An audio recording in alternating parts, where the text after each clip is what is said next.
Hello. Yesterday, we had a wonderful presentation by Maximiliano Codera from the University of Girona. He's an associate professor there. Girona is in Catalonia in beautiful Spain. And he recently wrote a book about Spain and Argentina in the First World War.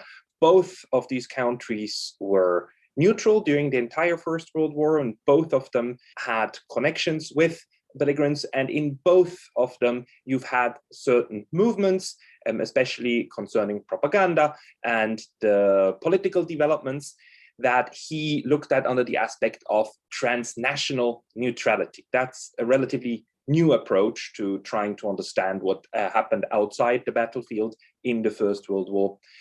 I hope you will enjoy his talk. Here is Maximiliano Fuentes Codera. As you see, sorry, as Carl said before, Spain and Argentina in the First World War, Transnational Neutralities is the title of the book. It appeared some months ago in Routledge. And well, here you have the table of contents. And I will try to follow the table of contents in my talk. Well, the first part of the book, the first chapter, it's an introduction on neutralities and transnational history.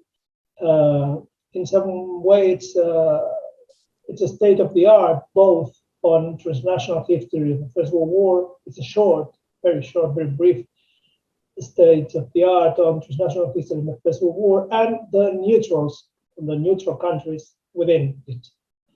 The second chapter is an introduction of both countries before 1914 and their connections. The transnational connections in many senses,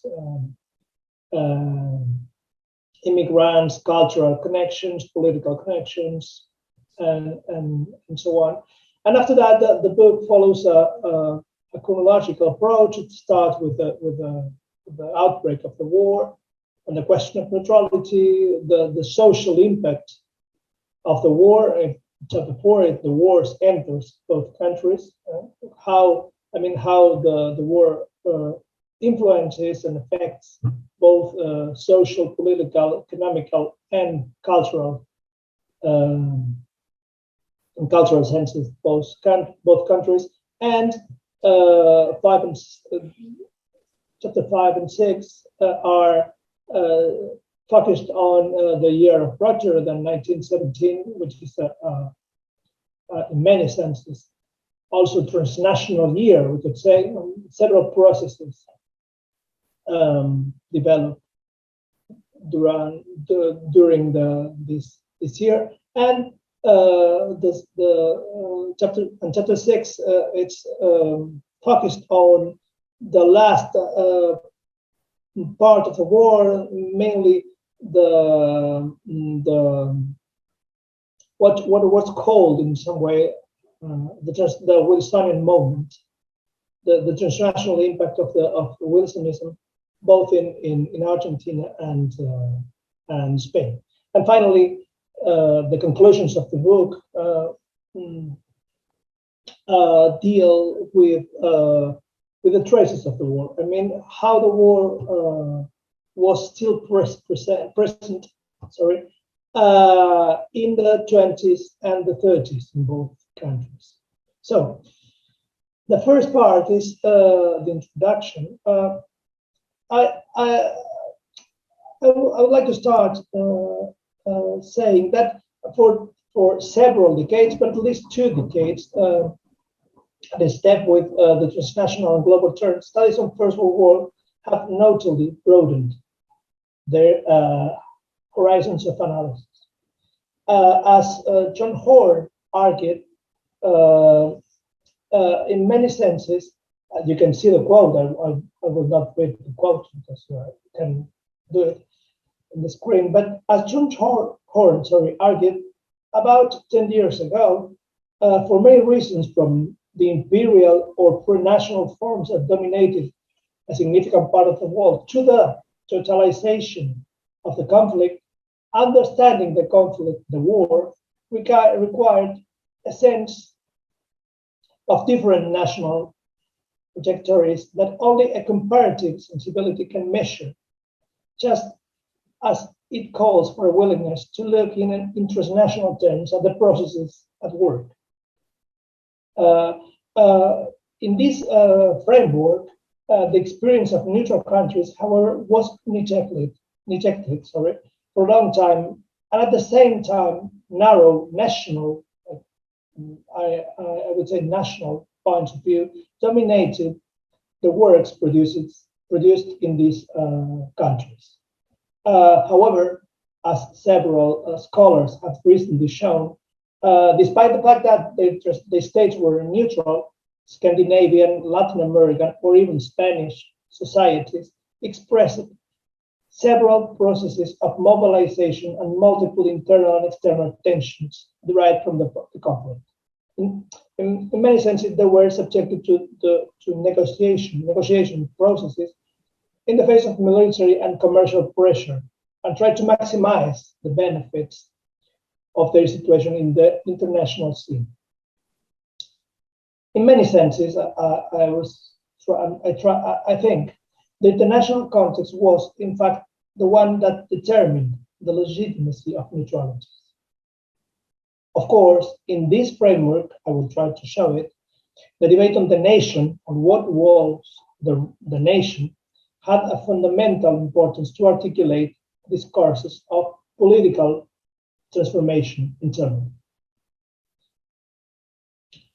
Well, in this context, neutral countries, I think, should be analyzed having or considering that is this second point of the slide. It is distinguish belligerency, two concepts, belligerency, it is the status defined by international law, it's obvious in many senses, and belligerence, the process of adaptation or organization in the work context. Considering this idea, this difference between, or many differences between belligerence and belligerence, neutral countries are have to be, I think, reconsidered and included in the global vision of the First World War. In this sense, as one of the main experts on neutrality in the First World War, as you know, Matt Abenhuis, neutrality, from her point of view, neutrality is never about the experience of one state and its people. I'm reading the quote. Instead, it is the international environment and the relationship between states that determine the circumstances and legitimacy of neutrality. Linking this idea with the last one, a quote by William Mulligan, I think that we could find the core of the book from his geographical point of view, because ideas, as he says, were reworked in national and local context. It's obvious in many senses, and I will try to show it, but the legitimacy rests on transnational context. So, why Argentina and Spain? Just two reasons. There are many reasons, but I will try to underline the two main ideas. First one, both were the big neutrals in their continents. I mean, the countries that remain neutral during all the conflicts. Second, it's obvious it does not happen with, for example, Italy or Portugal, and in Latin America it does not happen with Brazil, as you know. So first, this is the first point. The second one is that several aspects link also Spain and Argentina. They had since 19th century close cultural political relations, and also there was an important demographic presence of European immigrants in Argentina, mainly Spanish ones. Almost 3.3 million Spaniards immigrated to America between 1880 1882 and 1930, and just over 1.5 million went to Argentina. So it's I think these two elements are fundamental. So let me change it. So considering all these aspects, the aim of the book is focusing the analysis of Argentina and Spain from a global perspective based on three elements, on three key lines that assume transnational characteristics. First one is the appeal to peace. I will develop all these concepts, all these three main lines or these key lines. The appeal to peace.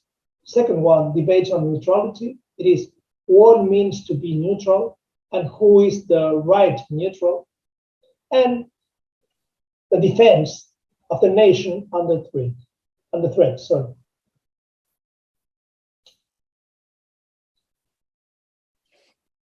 When the war was declared, all Latin American governments declared themselves neutral. Spain did the same. However, the intensity with which the first news from the battlefront were received was evident. The streets of Barcelona, for example, were, I quote, full of people. And Buenos Aires, as you can see here, crowds gathered in the newsrooms of the main newspapers waiting for the latest news. In this demonstration, in which the melody of the Marseillaise was heard, the first moments of tension had occurred, staging the divisions between the supporters of, I quote, one side and the other. The reactions to the outbreak of the conflict were similar in all Argentina and Spain. In Buenos Aires, for example, on 2 August, in a few hours, the main avenues and streets of the city was like this one, but was like this picture. I mean, were really crowded. For example, another element, the same night the proclamation of neutrality was announced in Argentina, hundreds of people gathered in the Avenida de Mayo, it's in May Avenue, which is the main one of the city, while singing La Marseillaise, God Save the Queen, and so on. Of course, European events were closely followed by immigrant communities from belligerent countries, which made up around 60% of the Argentine population, and Buenos Aires reached around 28 of its inhabitants. The tension in the streets caused by the war led the government of Buenos Aires, something similar happened in Spain, to issue several decrees that prohibited, I quote, in theaters, cinemas, and other events, the representation of any work and the exhibition of tapes or views that because of their language, actions, or arguments may provoke demonstrations of any kind in favor of or against foreign nation. Okay, continue. Well, you can see something similar in Spain, in this case, in front of the Credit Union Bank. And well, you can see also other images, for example, in this case, regarding the Italian reservists about to embark on the Principessa Mafalda from Buenos Aires to the battlefronts in Italy, of course, after Italy enters the war. And also you can see something similar in Barcelona, where Germans, Russians, and Austrians embarked to participate in the war. In both societies, I mean Spain, Spanish and Argentine ones, were divided after the first weeks of the war. In Spain, you can see it can be followed easily with reading the main newspapers.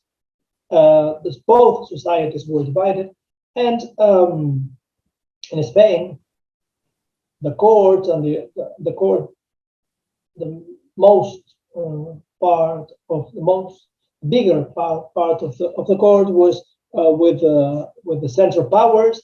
Both societies were divided. The court and the army in Spain supported Germany and the central powers, and we could say something similar regarding the Catholic Church and the right-wing sectors in the political scene. From the other side, socialist, reformist, Republican groups, and mostly the intellectuals supported French, what they called French and English democracies against the German autocracy. In Argentina, something similar happened. The debate on the war was used to attack the conservative government of Victorino de la Plaza, and we could say that, however, the neutrality was supported by a wide sector of the press, despite despite some sympathy for around the Allied forces in most of these newspapers. In fact, the bigger, really big newspaper that supported the Central Powers was one called La Unión, the Union, which was supported in some way, or have which received the funds of the money from the German embassy in consulate and that embassy in Buenos Aires. While the Argentine pro-Allied supporters began to be the majority in the literary and artistic intellectual circles. However, some areas of the academia, as law, medicine, army, science, were supporting mostly the German forces. After that, or after the first weeks of the war, and despite that,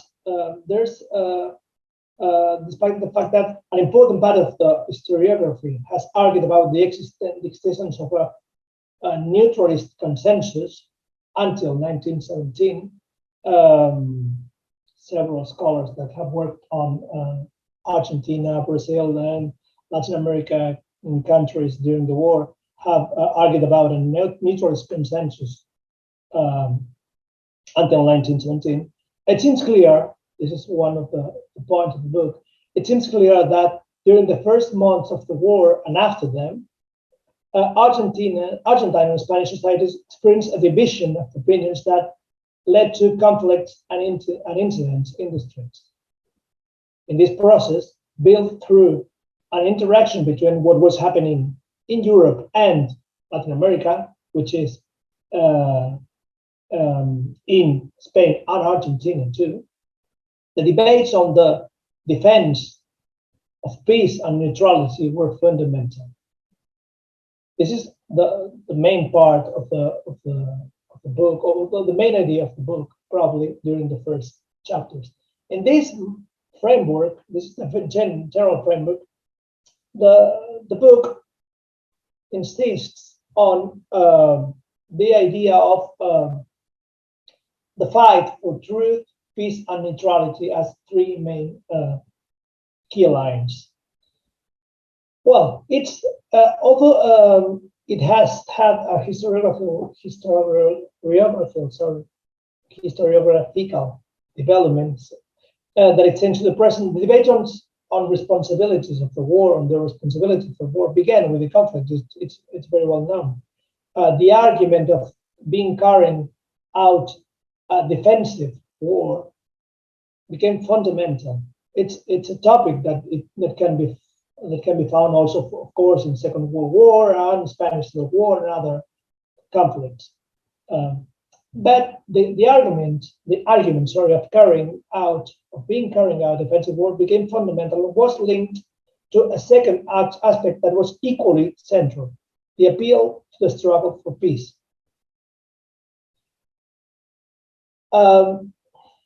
The arguments for the defensive war were crucial to support the leading positions of intellectuals and political groups in both countries, in Spain and Argentina. Of course, it also happened in Europe and in other neutral countries.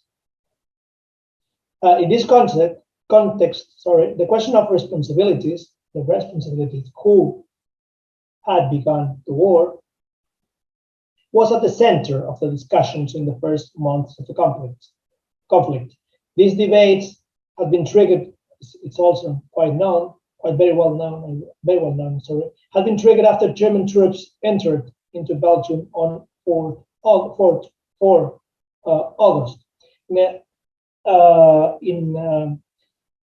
It's very well known, the work by John Horn and Kramer on the atrocities of 1914 in Belgium. But it's not so well known what was the impact of these processes in neutral countries.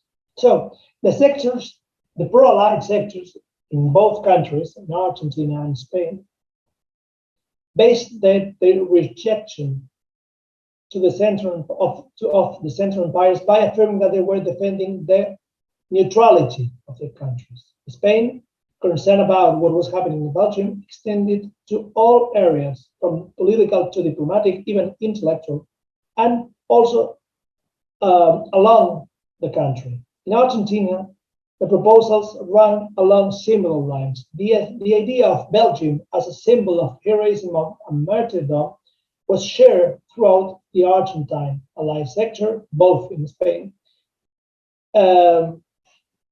and faced with these approaches, the pro-German sectors presented opposite arguments, radically opposite arguments.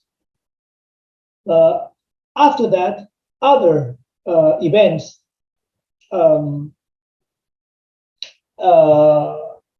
reinforced these ideas. The Catholic University library in Leuven on 25 August, and the bombing of Reims Cathedral some weeks later reinforced this idea.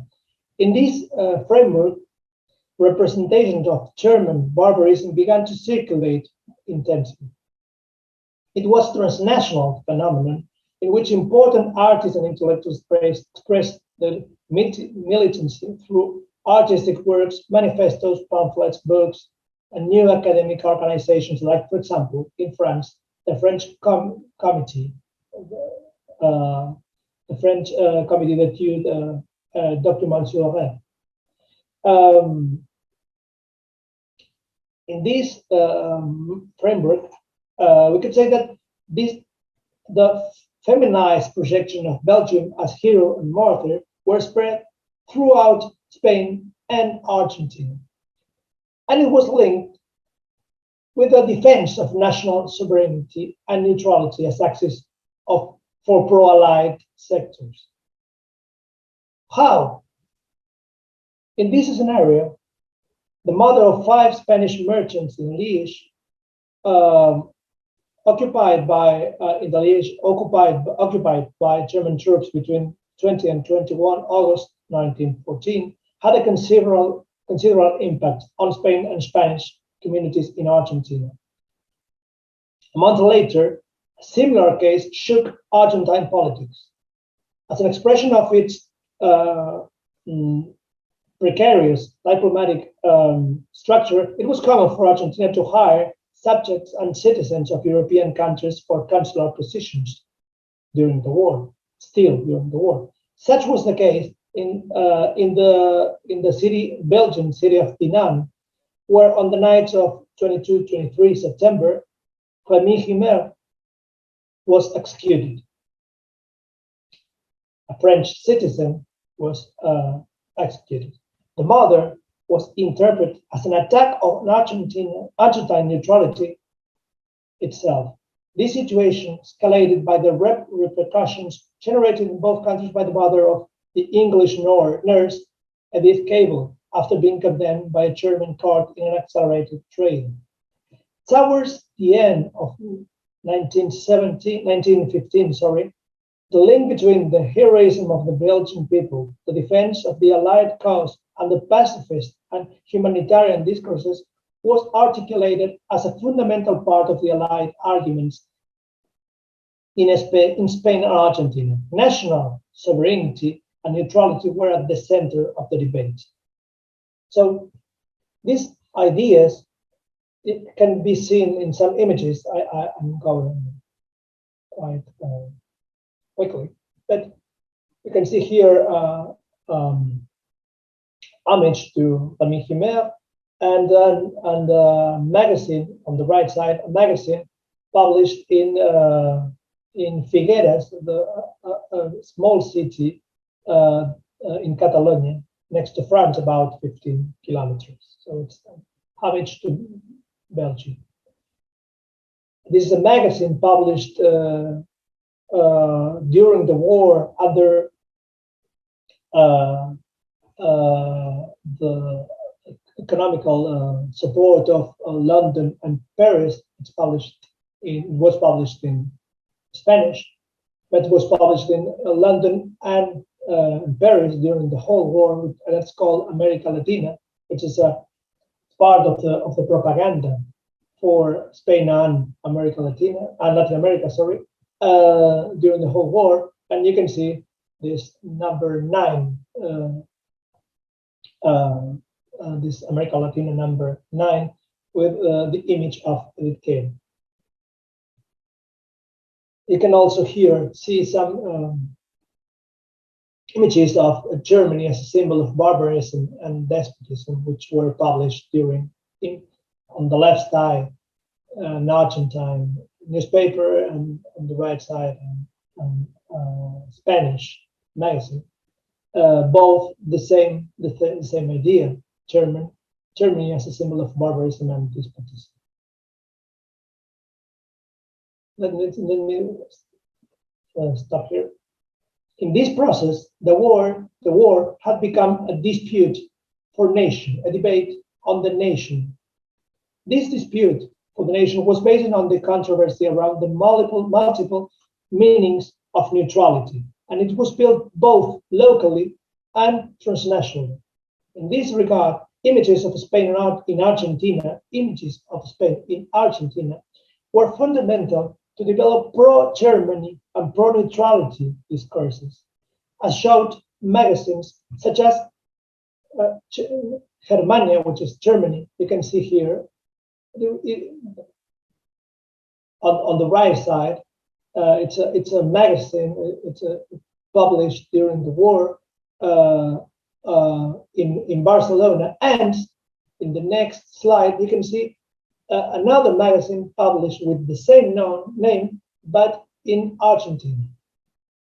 I mean, this one is the Spanish Germania, and this is the Argentinian Germania, which showed that Spain. Sorry, it's in Spanish. This slide. I'm sorry, but it's so this Argentinian magazine showed Spain as a model of independence and patriotism because of the neutrality. The idea was France and England, or the Great Britain, are trying to break Spanish neutrality, and the king, Alphonse XIII, is resisting. And to resist meant to be neutral and meant to be patriotic. This was the main idea. So neutrality and patriotism, as you can see here, neutrality and Spanish nationalism were synonymous. And for of course, for the pro-Germany sectors, and on the other side, the pro-Allied sectors stated that to be neutral meant to be pro-German, what was to be non-national, anti-patriotic in many senses. The same idea appeared in Argentina and in Spain. It was not a coincidence. It was a discourse built transnationally. And as I said, this, for example, this Germania, this magazine showed it very clearly, because we could think that it's a Spanish publication, and it's not. It's Argentinian. Well, this idea appeared also in the construction of the volunteers in America, in the Latin American and Spanish volunteers within the Foreign Legion. You can see here images of Catalan volunteers. This is some kind of newspaper that was published in the front during the war in Catalan, and several Spanish volunteers, and also Latin American ones, and Argentinian ones too. This idea of fighting for Latin America, for Spain, for Argentina, for different Argentina, for different Spain, was also clear in the pro-Allied propaganda. Well, 1917, as I told you before, was the year of ruptures. It introduced fundamental changes on the international scene, of course, the indiscriminate submarine warfare, the United States entry into the war, and of course the Russian Revolution. In this framework, the submarine campaign, the German submarine campaign, promoted social mobilization in both countries. The dispute around peace was articulated as a struggle between neutralists and rupturists. It is who wants to be still neutral and who wants to break relationships with Germany. This is the main debate. The debate is not longer about being pro-Allied or being pro-German in cultural senses. In 1917, the dispute is about to be neutralist or to be rupturist in both countries. And to be neutral meant to be pro-government, because the government was the responsible for keeping neutrality, and being rupturist meant to be against the government. I mean, the Spanish government, in some cases, also against monarchy, and in Argentina was meant to be against the radical government. So the defense of neutrality is no longer in the center of the pro-rupture sectors. Now they are the ones who defend peace. This is the main idea. Several images show that, but probably we could focus this idea on two big demonstrations. One that took place in Madrid in May 1917,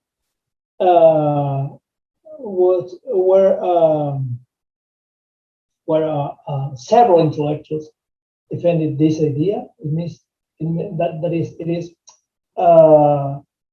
to defend peace needs to enter into the war. This is the main idea. And in Argentina, for example, in another one of the biggest rallies that took place in 1917, Francisco Barroeta Beña stated that neutrality was an ugly thing, mean in the case, and anti-Argentine. This idea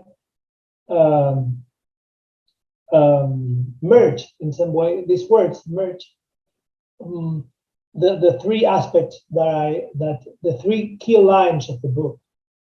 I mean, neutrality, peace, and nation. The struggle in this regard, the struggle for the nation and its sovereignty, was expressed regarding the rupture of relations with Germany.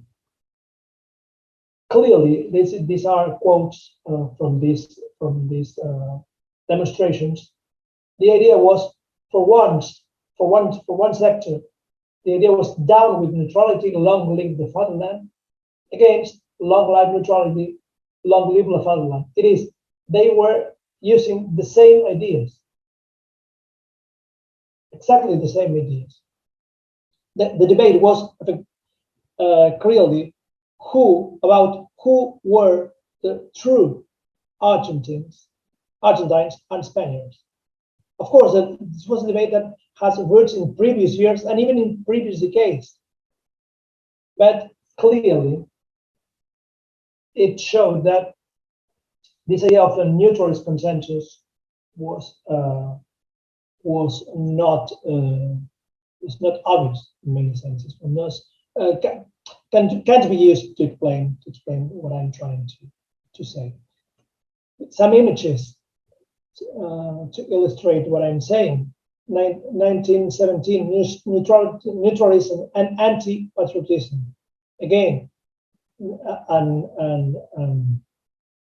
a document from the pro-rupture sectors in Argentina and in Spain. Probably the right, the image on the right, could be known as it represents Miguel de Unamuno, one of the main pro-Allied intellectuals in the war, with a it's not easy to translate, but I would say it's with an image, a small one that represents a tiny pro-German Spanish. So probably Ricardo Rojas, one of the most relevant intellectuals in Argentina, summarized what I'm trying to say. It's an article published on September 1917, and he wrote that the invasion of Belgium decided almost all of us who had some participation in the September Rally. It is September 1917 Rally, which coincided with the declaration of the Congress, Argentinian Congress. It was a declaration about the rupture of relationships with Germany but finally it was not developed. But he's referring to this declaration. Continue. The Russian Revolution, the submarine war, Wilson's message, the attitude of President White, who had entered into the war, have been many other reasons to strengthen our convention and demonstrate that the character of universality and freedom that we have sensed in war since the day of their outbreak. So once again, the idea of Belgium is recovered as an argument to state that Argentina had to break relations, had to stop being neutral. These ideas, as you can see, were these ideas were developed, were showed clearly in really big demonstration with thousands of people in both countries. On the left side, Argentina, and on the right side, again in Spain. When the last month of the war were marked by the rise of new projects represented by Wilson and Lenin in many senses. Spain and Argentina, the sectors favorable to breaking off relations with Germany, refused the Bolshevik triumph as favorable to Germany. Likewise, as happened throughout Europe and America, several processes of political radicalization developed within the socialist parties, which subsequently resulted in the birth of new communist parties. It also happened in Spain and Argentina, of course. But this movement, this is what I'd like to highlight, this movement developed in parallel with the emergence of Woodrow Wilson as an international reference after the presentation of his 14 points program in the Congress of the United States in early January 1918. Thereafter, what was known as Wilsonism was an enthusiastic interpretation promoted by liberal public opinion and the European and Latin American left of his pragmatic program, which did not include any general recognition of the principle of nationalities or the right of self-determination. The seduction of his approaches in Argentina and Spain was closely linked to his strive for peace and democracy. The international scene was combined with the process of political and social radicalization in Spain and Argentina. These were the main elements of the last year of the war in both countries. In this framework, a dispute that had started with a war between three supranational projections burst: Pan-Americanism, Hispano-Americanism, and Latinism.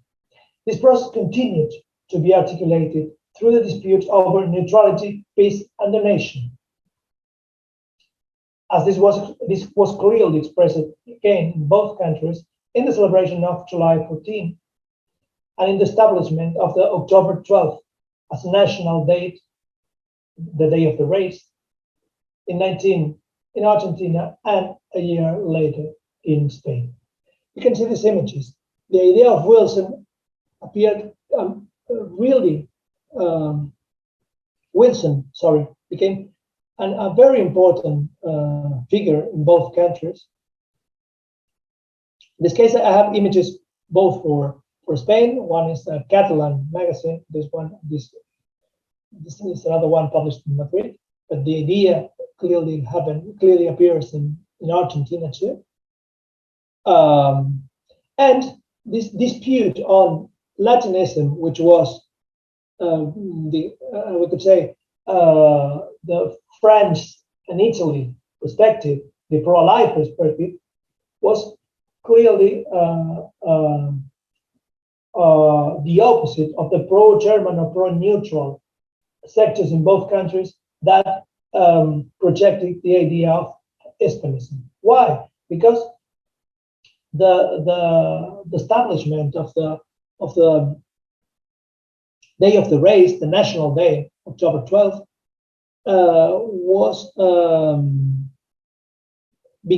was stated before in Argentina by the neutral government of Irigoyen, and a year later in Spain. So this link between Hispanism or Hispano-Americanism and neutrality was clear. In the middle, of course, was the idea of the nation. A Latin Spain or a Hispanic Spain or Hispanic Latin America or Latin America was clearly the main dispute, and was clearly linked to the debates on the war. That's why you can see here an article published in a magazine in an Argentine magazine published in 1920 that began to be published about a year and a half before. This is an article called Hispanos no Latinos, which clearly show the position between Hispano-American and Latin American perspectives. So therefore, you can see the massive demonstration on July 14 in Argentina during the 1917 or 1918, of course, and the same can be seen in Spain. So, what happens when the war ends? Well, the day of the negotiations began in Compiègne. Demonstrations realized and events multiplied throughout the main Argentine cities and towns. Once again, as in the beginning of the war, the Marseillaise was heard, and the triumph of the Allies, stated a pro-Allied newspaper, seemed, I quote, like an Argentine victory. The columns of demonstrators that ran through the streets of Buenos Aires, about 15,000 people, repeat shouts like, "Down with the radical neutralism," the government. "Resign the bearded one," which was the president of Argentina. "Away with the Kaiser's servant," the president. These demonstrations were interpreted as a plebiscite on the continuity of the government. The communities of the pro-Allied countries organized tributes to, I quote, "those who fell in defense of freedom and democracy," I quote again, "in memory of the Argentine consul in Dinant, in Belgium, Rémy Himmel, and the ships sunk by Germany."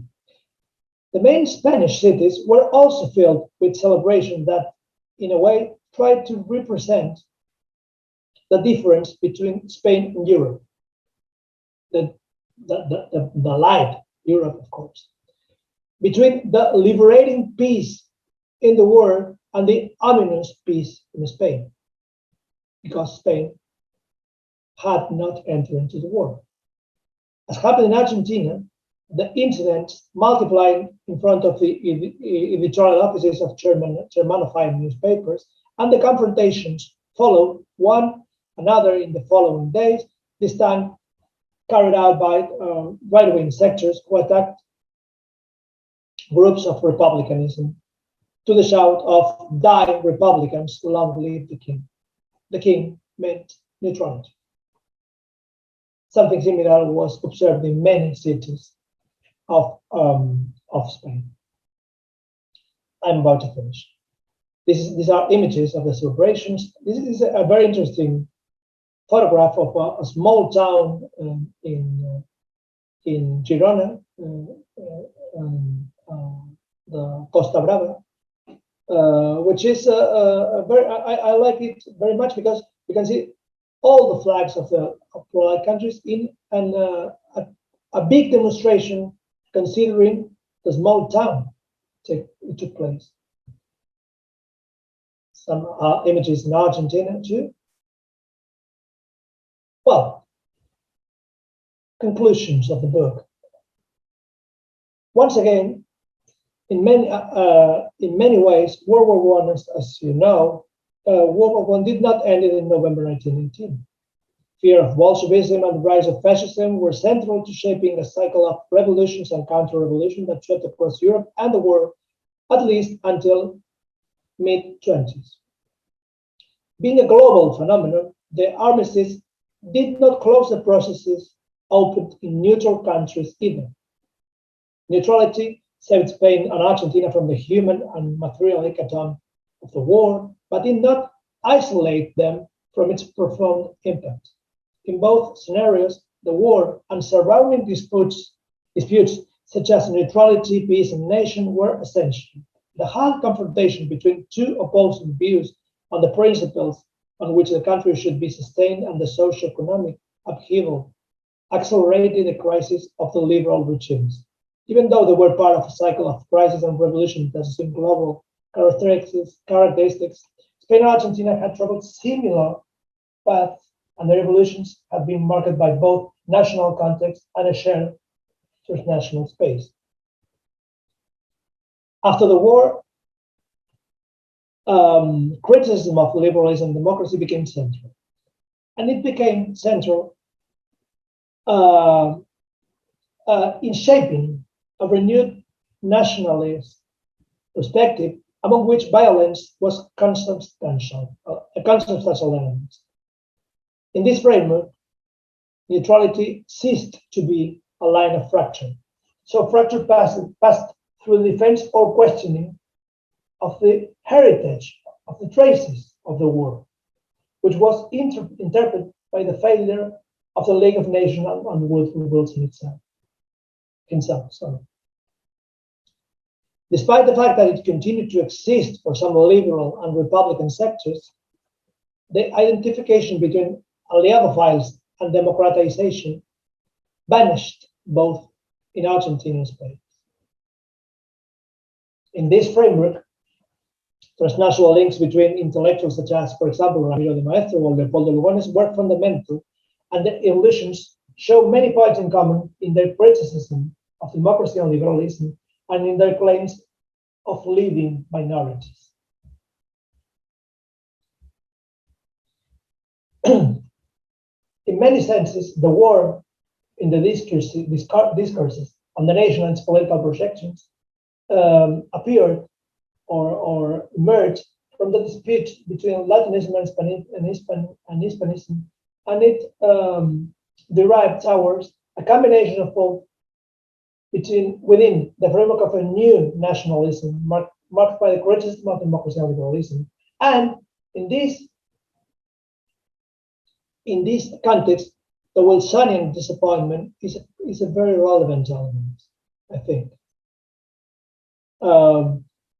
Finally, the opposition between rupturism, Ariadophilia, and Germanophilia, with rupturism, the opposition between pro-Allied and pro-German or pro-rupture, pro-neutrality, disappeared in the 20s and 30s. However, the war left many traces in political discourses of the 20s and 30s, and even it left many traces in the public sphere, in the public space, also in both countries. Let me show you just a couple of images before finishing. You can see a map of the city of Valencia in Spain with an avenue called Avenue of the Allies, 1928. Several memorials, in this case in Buenos Aires, British memorials. The idea of peace, one of the biggest bookshops in the world, which is in Buenos Aires. Monuments in French hospital in Buenos Aires. Another one.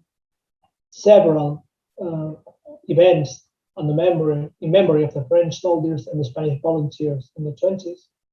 And last, a monument to the Catalan volunteers of the Great War that was built in 1936, some weeks before the outbreak of the Spanish Civil War. Thank you very much. Thank you very much, Maximiliano, for your presentation.